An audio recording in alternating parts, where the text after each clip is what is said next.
Olha, a África é um continente com uma riqueza natural, assim, imensa. Só que a história de como o petróleo e o gás de lá foram explorados é super complexa. É uma história cheia de promessas, mas também de muitos perigos. A gente vai mergulhar nisso para entender como é que os maiores tesouros do continente acabaram se tornando também a fonte dos maiores desafios que eles enfrentam. E é daí que vem a pergunta que, na verdade, guia toda essa nossa conversa. Como pode a maior riqueza de um continente ser, ao mesmo tempo, a sua maior maldição? Parece um contrassenso, né? Mas esse é o paradoxo que acabou moldando a economia, a política e, claro, a vida de milhões e milhões de pessoas por lá. Pensa assim, a história dos recursos na África é uma constante queda de braço. De um lado você tem a promessa, o sonho, né? Desenvolvimento, crescimento da economia, muito dinheiro entrando para as nações, mas aí do outro lado vem a realidade dura, conflitos, um dano ambiental gigantesco e uma desigualdade que só aumenta. É essa dualidade, essa briga entre promessa e realidade que é a chave para a gente entender o que está acontecendo. Então, para a gente entender de verdade a situação de hoje, não tem jeito. A gente precisa voltar no tempo. Porque, olha, os problemas atuais não apareceram do nada, sabe? Eles têm raízes muito, mas muito profundas lá na era colonial. É um passado que, de certa forma, ainda não passou e continua moldando o presente. E tem alguns momentos que foram cruciais para definir esse cenário todo. Tudo meio que começa lá na Conferência de Berlim, quando as potências europeias basicamente redesenharam o mapa da África, criando fronteiras que não faziam sentido nenhum e que mais tarde virariam pólvora para conflitos. Mas o grande ponto de virada mesmo foi em 1956. Foi quando descobriram petróleo em Oloibiri, na Nigéria. E aí começa a exploração em larga escala, bem na mesma época em que os movimentos de independência estavam pegando fogo. Imagina a complexidade. E adivinha quem já estava de olho nisso desde o comecinho? Pois é, gigantes como a Royal Dutch Shell e a British Petroleum.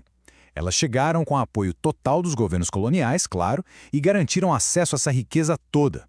O que elas fizeram foi estabelecer um modelo de exploração que, no fundo, ia beneficiar os interesses estrangeiros por décadas e décadas.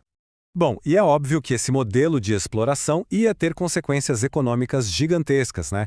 Aquela promessa inicial de muita riqueza e prosperidade acabou virando uma armadilha bem perigosa, a armadilha da dependência. Olha esse dado, mais de 80%. Na Nigéria, por exemplo, mais de 80% de tudo que o país ganha com exportação vem só do petróleo. É um número que mostra uma dependência econômica, assim, monumental.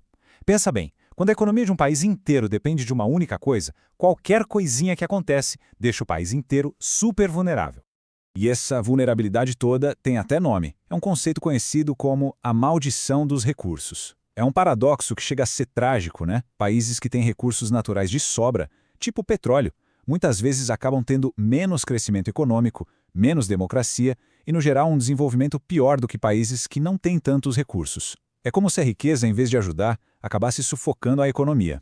E tem uma citação de um economista africano, que é anônimo, mas que resume isso tudo de forma perfeita. Ele disse: a riqueza do petróleo pode ser uma bênção ou uma maldição, dependendo de como é gerida.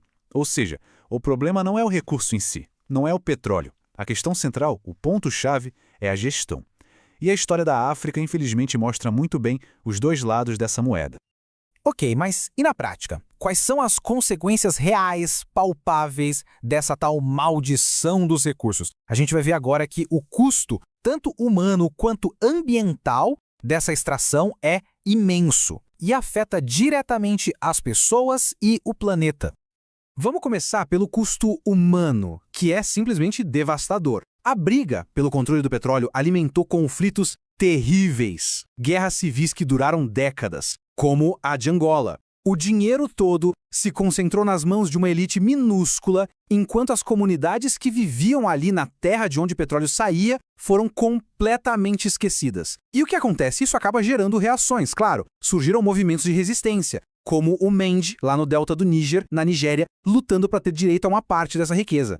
E se o custo humano é alto, o impacto ambiental é igualmente alarmante. Vazamentos de petróleo constantes, principalmente na região do delta do Níger, simplesmente devastaram ecossistemas inteiros. A água que as pessoas bebem, a terra onde elas plantam, tudo contaminado. Isso ameaça a segurança alimentar de todo mundo. E essa degradação toda acaba forçando as pessoas a abandonarem suas casas, o que só aumenta a crise dos refugiados do clima.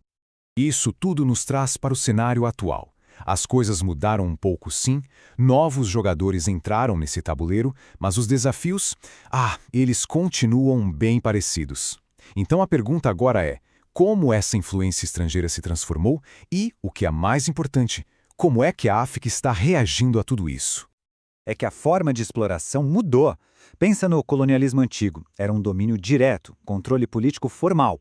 O neocolonialismo de hoje é mais sutil. Ele funciona pela influência econômica, especialmente de novas potências como a China. Eles chegam oferecendo grandes acordos de investimento e infraestrutura, mas em troca do acesso aos recursos. A dependência hoje não é mais de um governo colonial, mas sim de corporações multinacionais e de uma dívida externa que não para de crescer. Só que no meio disso tudo tem uma força poderosíssima, a resiliência africana.